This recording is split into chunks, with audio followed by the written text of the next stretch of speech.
Habang nagkakaedad, Kim at Paolo, hindi komportable na ibahagi sa publiko ang lahat.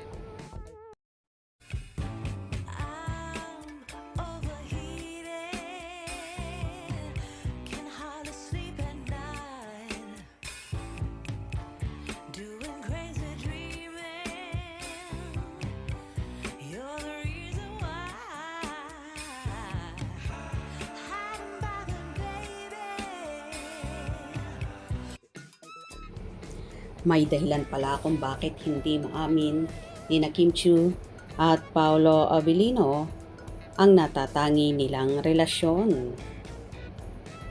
Ayon sa mga malalapit sa aktor, sadyang gusto niyang panatilihing pribado ang kanyang personal na buhay.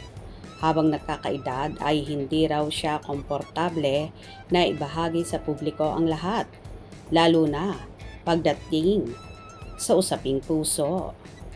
Narito naman ang samot-saring reaksyon ng mga fanay. Tama naman, di naman kailangang ilahad sa social media ang buong pagkatao, lalong higit ang buhay pag-ibig. Okay namang mag-artista dahil trabaho, pero kung personal na buhay, may karapatan man ang Kim Pao na manatiling pribado, pero di naman nila itinatago. Kim Pao lang po. Private but not secret kasi. Kita naman kung gaano alagaan ng isang Paolo si Kim. Hindi na kailangang umamin sa kilos at galawang magtsawa. Sinusundo sa showtime. Sabay magja-jogging, kumakain, or nag-date sila lang dalawa. Ang daming patunay na jowa coded sila. Marami ring interview na sinasabing gusto niya si Kim. Ganon din sa part ni Kim. Hindi naman itinatago yung nararamdaman nila. Bakit yung iba? Napakalaking issue na hindi daw inaamin ni Pao si Kim. Respect lang tayo basta permanent ang Kim Pao shows. Kahit anong sekreto yan, sa action naman makikita yan. Kung gaano ka-protective si Paolo, it means mahal na mahal niya si Kim talaga. And it's about time kasi nagkakaedad na sila. Tayong mga kakampi, marunong umunawa sa Kim Pao. Dahil mahal natin sila. True. Kim Chiu and Paolo Abilino. Sana all talaga ang love nyo. Hindi ko alam ang ibang detalye pero suportado ko kayo. Basta ko, mahal na mahal ko sila. Tiwala ko sa kanilang dalawa. Mahal na mahal nilang dalawa ang isa't isa. Maya walang iwanan. Kim Pao ang isa't isa. Mahal na mahal ko kayong dalawa. Like Julia and Coco. Walang aminan. Perfect partner in life, Kim Pao.